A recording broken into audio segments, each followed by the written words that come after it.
Hi friends, ಬಲ್ಲಾಲ್ಸ್ ಕ್ಯಾಬೋಸಿಗೆ ನಿಮಗೆಲ್ಲ ಸ್ವಾಗತ. ಇವತ್ತು ನಾವು ಪನೀರ್ನ ಹೊಸ ರೆಸಿಪಿಯನ್ನು ಮಾಡೋದು ಹೇಗೆ ಅಂತ ನೋಡುವ. ಪನೀರ್ ಜಲ್ಫ್ರೆಜಿ, ಚಪಾತಿ, ವೈಟ್ ರೈಸ್, ಗಂಜಿ ಯಾವುದರ ಜೊತೆಗೂ ಇದನ್ನು ನಾವು ಕಾಂಬಿನೇಷನ್ ಮಾಡ್ಕೊಳ್ಬಹುದು. ಅರ್ಜೆಂಟ್ ಇರುವಾಗ ಅಂದರೆ ಬೆಳಗ್ಗೆ ಟಿಫಿನ್ ರೆಡಿ ಆಗಬೇಕು ಅಂತ ಏನಾದರೂ ಟೆನ್ಷನ್ ಇದ್ದರೆ ಆ ಟೈಮಲ್ಲಿ ಈ ರೆಸಿಪಿಯನ್ನು ಮಾಡಿಕೊಂಡು ಚಪಾತಿ ಮಾಡಿದರೆ ಬೆಳಗಿನ ಬ್ರೇಕ್ಫಾಸ್ಟ್ ಸೂಪರ್, ಹಾಗೂ ಲಂಚ್ ಬಾಕ್ಸಿಗೆ ಸಹ ಏನೂ ಟೆನ್ಷನ್ ಇಲ್ಲ.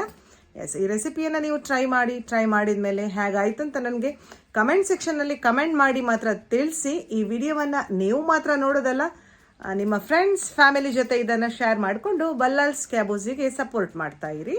ಬಿಸಿಯಾದ ಪ್ಯಾನಿಗೆ 3 ಟೇಬಲ್ ಸ್ಪೂನ್ ಎಣ್ಣೆ ಹಾಕಿ 2 ಈರುಳ್ಳಿಯನ್ನು ಉದ್ದಕ್ಕೆ ಕಟ್ ಮಾಡಿಕೊಂಡು ಕ್ರಂಚಿನೆಸ್ಸನ್ನು ಹಾಗೆ ಉಳಿಸ್ಕೊಂಡು ಫ್ರೈ ಮಾಡ್ತಾ ಇದ್ದೇನೆ. ನೋಡಿ, 1 ಟೊಮೆಟೊ, 1 ಕ್ಯಾಪ್ಸಿಕಮನ್ನು ಸಹ ಉದ್ದಕ್ಕೆ ಕಟ್ ಮಾಡಿಕೊಂಡೆ. ಹೆಚ್ಚು ಕುಕ್ ಮಾಡಬಾರ್ದು, ಇದನ್ನು ಲೈಟಾಗಿ ಕಪಲ್ ಆಫ್ ಮಿನಿಟ್ಸ್ ಕುಕ್ ಮಾಡಿದರೆ ಸಾಕು. ಉಪ್ಪು ಹಾಕಿ ಇನ್ನೊಂದು 2 ನಿಮಿಷ ಕುಕ್ ಮಾಡಿ ಅಷ್ಟೇ. ನೋಡಿ, ಕ್ರಂಚಿನೆಸ್ ಕಲರ್ ಹಾಗೆ ಉಳಿಸಿ ಅದನ್ನು ಒಂದು ಬೌಲಿಗೆ ಟ್ರಾನ್ಸ್ಫರ್ ಮಾಡಿ ಅದೇ ಪ್ಯಾನಿಗೆ ಇನ್ನೊಂದು 3 ಟೇಬಲ್ ಸ್ಪೂನ್ ಎಣ್ಣೆಯನ್ನು ಹಾಕ್ಕೊಂಡು 1 ಟೇಬಲ್ ಸ್ಪೂನ್ ಜೀರಿಗೆ ಹಾಗೂ 1 ದೊಡ್ಡ ಗಾತ್ರದ ಈರುಳ್ಳಿಯನ್ನು ಸಣ್ಣಗೆ ಕಟ್ ಮಾಡ್ಕೊಂಡು ಹಾಕ್ಕೊಂಡೆ. ಸ್ವಲ್ಪ ಕಲರ್ ಚೇಂಜ್ ಆಗುವಾಗ 1 ಟೊಮೆಟೊ ಹಣ್ಣನ್ನು ಸಣ್ಣಗೆ ಕಟ್ ಮಾಡಿ ಹಾಕಿದೆ. ತುಂಬ ಸಣ್ಣಗೆ ಕೊಚ್ಕೊಂಡಿದ್ದೇನೆ.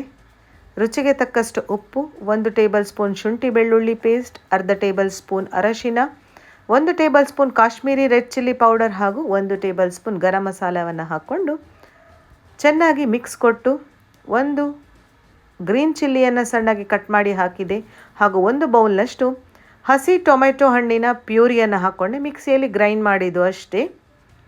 ಹಸಿ ವಾಸನೆ ಹೋಗುವವರೆಗೆ ಇದನ್ನು ಕುಕ್ ಮಾಡಿಕೊಳ್ಳುವ.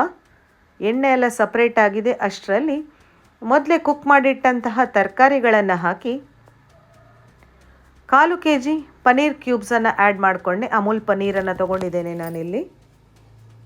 ನಿಧಾನವಾಗಿ ಪರ್ಫೆಕ್ಟಾಗಿ ಒಂದು ಮಿಕ್ಸ್ ಕೊಡುವ. ಮಿಕ್ಸ್ ಕೊಟ್ಟ ನಂತರ 1-2 ನಿಮಿಷ ಇದು ಕುಕ್ ಆಗಲಿ. ಪನೀರ್ ಆ ಮಸಾಲದ ಫ್ಲೇವರ್ಸನ್ನೆಲ್ಲ ಅಬ್ಸಾರ್ಬ್ ಮಾಡ್ಕೊಳ್ತದೆ. ಕೊನೆಯದಾಗಿ ಮೇಲಿನಿಂದ ಸ್ವಲ್ಪ ಕೊತ್ತಂಬರಿ ಸೊಪ್ಪನ್ನು ಹಾಕಿ ಬಿಸಿ ಬಿಸಿ ರೊಟ್ಟಿ ರೈಸ್ ಜೊತೆ ಇದನ್ನು ಸರ್ವ್ ಮಾಡಿದರೆ ಮನೆ ಮಂದಿ ಎಲ್ಲ ಖುಷಿ ಆಗ್ತಾರೆ. Thanks for watching.